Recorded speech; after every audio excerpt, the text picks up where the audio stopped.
국가 간의 소득 격차가 어떠한지 우리 교과서에서 그림을 하나 보여주고 있는데요. 2014년 기준으로 각 국가의 1인당 GDP를 PPP 환율로 조정을 해서 동일한 동일한 화폐 가치로 변환을 했습니다. US 달러로 변환한 것이고요. 그래서 보시면 국가별로 소득 수준이 높은 국가와 그렇지 못한 국가들을 우리가 살펴볼 수 있습니다. 그래서 연간 1인당 GDP가 5,000달러 미만인 국가들도 여러 있고요. 다수 있고요. 그 다음에 소득 수준이 매우 높은 그런 국가들도 다수 있습니다. 한국은 3만 달러에서 4만 달러 정도 되니까요. 여기 있고요. 그래서 국가 간 소득 격차가 비교적 이런 상당한 편차를 갖는다. 그러니까 보시면 연간 소득 기준으로 생각해 보면 2,000달러 정도면 우리나라 돈으로 한 300만 원도 안 되는 거잖아요. PPP 환율을 우리가 적용해 본다면 그냥 시장 환율을 생각해 봐도 한 200만 원, 연간 200만 원에서 300만 원 수준이니까요. 비교적 편차가 매우 크다고 볼 수 있습니다. 5만 달러가 넘으면 보통 한화로 표현했을 때, 원화로 표현했을 때 한 연간 6천만 원 정도 된다고 볼 수 있잖아요. 그래서 한 2, 300만 원 수준에서 6천만 원까지 1인당 GDP가 매우 큰 편차를 보이고 있습니다. 2014년 데이터인데 2017년 데이터까지 우리가 확인해 볼 수 있거든요. 별 변화가 없어요. 계속 이러한 패턴을 보이고 있습니다. 이건 교과서에 있는 그림을 가지고 왔는데요. 전 세계 지도를 소득 수준에 따라서 다른 색깔로 표시를 했습니다. 그래서 비교적 짙은 초록색으로 갈수록 소득 수준이 높은 국가고요. 그래서 북대서양, 북미 국가들과 그 다음에 북유럽 국가들, 그리고 이쪽 우리, 그 다음에 호주와 뉴질랜드 이렇게 포함되는 국가들의 소득 수준이 비교적 높습니다. 그 다음에 이제 아르헨티나, 칠레 같은 국가도 비교적 소득 수준이 높은 편이고요. 그 다음에 우리가 살펴볼 죄송합니다. 세 번째 사실 지표죠. GDP, GDP per capita, 그 다음에 GDP per worker. 실제로 두 국가의 1인당 GDP가 비슷하다라고 한번 해보죠. 혹은 GDP와 인구가 비슷해요. 컨트리 A와 컨트리 B가 있습니다. 그래서 컨트리 A의 GDP, 컨트리 B의 GDP고요. 그 다음에 이게 컨트리 A의 인구, B가 컨트리 B의 인구, 여기가 이제 population이고, 그 다음에 이쪽이 GDP라고 한번 해보죠. 컨트리 A고요. 이쪽이 컨트리 B입니다. 자, 그러면 GDP per capita, 1인당 GDP를 계산할 때는 우리가 GDP를 인구로 나누었는데 결과를 봤더니 두 국가의 1인당 GDP가 같다라고 한번 해보죠. 이 두 국가의 1인당 GDP를 제가 small y라고 써보겠습니다. 이 1인당 GDP가 같다. 그러면 사실 두 국가의 1인당 소득 혹은 1인당 산출량 이런 것이 사실 같다고 볼 수 있는데 여기에 사실 관심사는 이런 거예요. 만일 컨트리 A는 매우 적은 사람들이 생산활동에 참여했고 컨트리 B에서는 거의 모든 사람이 생산활동에 참여했다라고 한번 해보죠.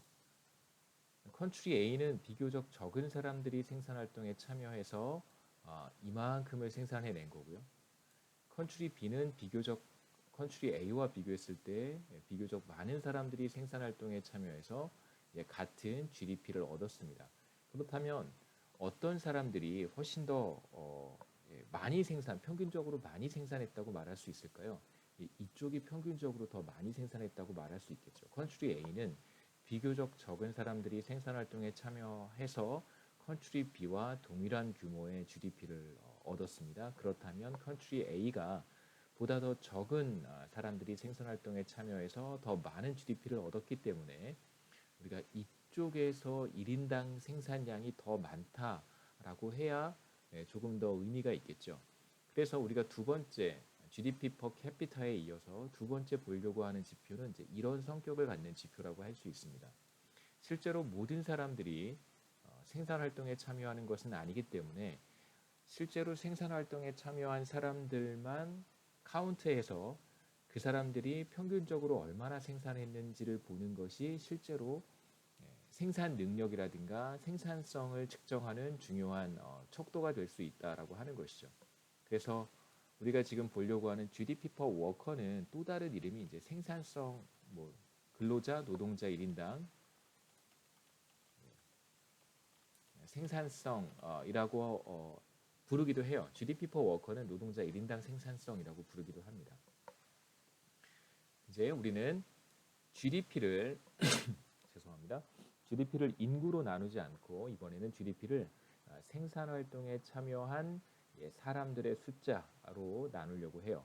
자, 왜 그러냐면 전체 인구에는 실제로 생산 활동에 참여하지 않은 뭐 아이들이라든가 혹은 정년 퇴직한 사람들이라든가 퇴직자들, 고령층 인구가 다수 포함이 되어 있습니다. 사람들이 실제로 생산 활동에 참여하지 않았기 때문에 우리가 평균적으로 이 사람들이 얼마만큼의 소득을 얻는가를 보고 싶다면 GDP를 인구로 나누는 것이 make sense 해요. 하지만 평균 얼마만큼 생산했는가, 1인당 생산량이 얼마만큼인가를 얘기할 때 실제로 생산활동에 참여하지 않은 사람까지 포함해서 나누는 것은 조금 이상하잖아요. 그래서 GDP per capita 1인당 GDP와 함께 노동자 1인당 생산성도 같이 비교를 합니다. 혹은 뭐 GDP per worker, 노동자 1인당 GDP 이렇게 부르기도 합니다. 실제로 국가별로 봤을 때 전체 인구 중에 생산 활동에 참여하는 사람들의 비율 혹은 고용률이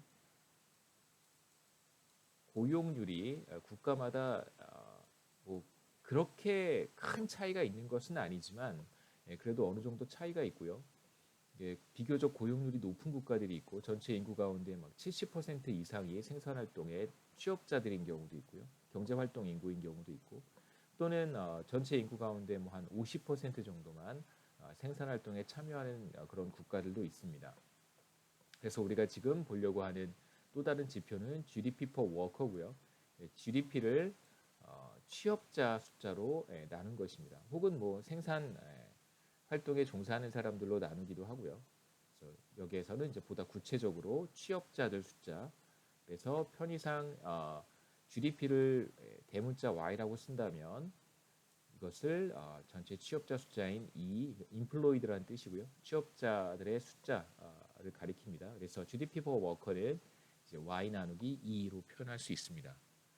그래서 실제로 GDP per worker라고 하는 지표는 평균적으로 얼마만큼의 소득을 받는가라고 하는 1인당 GDP와는 조금 다른 개념으로 우리가 해석을 해야겠죠. 그래서 평균적으로 어떤 국가의 생산활동에 참여한 사람의 소득은 얼마인가 혹은 생산활동에 참여했을 때 얼마만큼의 기여를 했는가 평균적으로 얼마나 많이 생산했는가를 이제 측정하는 지표라고 할 수 있습니다.